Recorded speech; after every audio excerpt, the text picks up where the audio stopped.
আসসালামু আলাইকুম এভরিওয়ান, সবাই কেমন আছেন? আলহামদুলিল্লাহ আমরা খুব ভালো আছি। আর আজকে আমরা চলে এসেছি কেএফসিতে। সব কিছুতেই আমি ছোটোখাটো একটা রিভিউ দেওয়ার চেষ্টা করি সব রেস্টুরেন্টে গেলে। তো আজকে যেহেতু আমি কেএফসিতে চলে আসছি, তো এখানেও আমি একটু ছোটোখাটো করে একটা রিভিউ দেওয়ার চেষ্টা করব।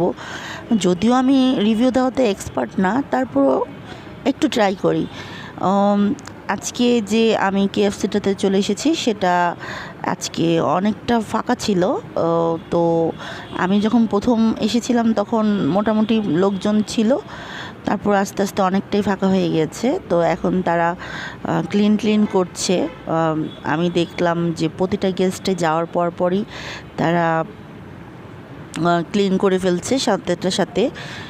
তো এই তো এখানে সব ধরনের আইটেম উপরে মেনুটা দেওয়াই আছে।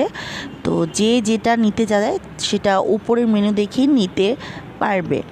ওদের আলাদা কোনো মেনু নেই, আপনি উপর থেকেই যে কোনো একটা চুজ করে আপনি অর্ডার করতে পারবেন সিলেক্ট করে। তো আমি এখানে দাঁড়িয়ে একটু লাইনে ছিলাম, সামনে একজন অর্ডার করছিল, তো তার জন্য একটু লাইনে দাঁড়িয়ে থাকতে হয়েছে। তো এখানে ছোটোখাটো যেগুলো পাওয়া যায় সেগুলোর মেনু চার্ট দেওয়া আছে সাইটে।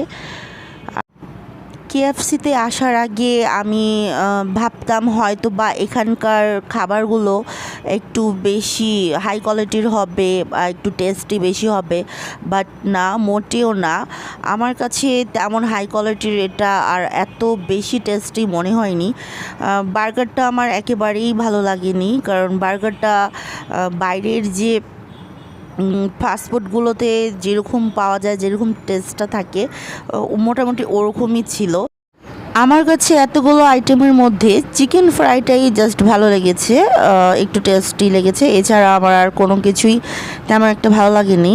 তো কিছু করার ছিল না, যেহেতু আমি এখানে লাঞ্চ টাইমে চলে এসেছিলাম, তো এটার জন্য আমার খেতেই হয়েছে।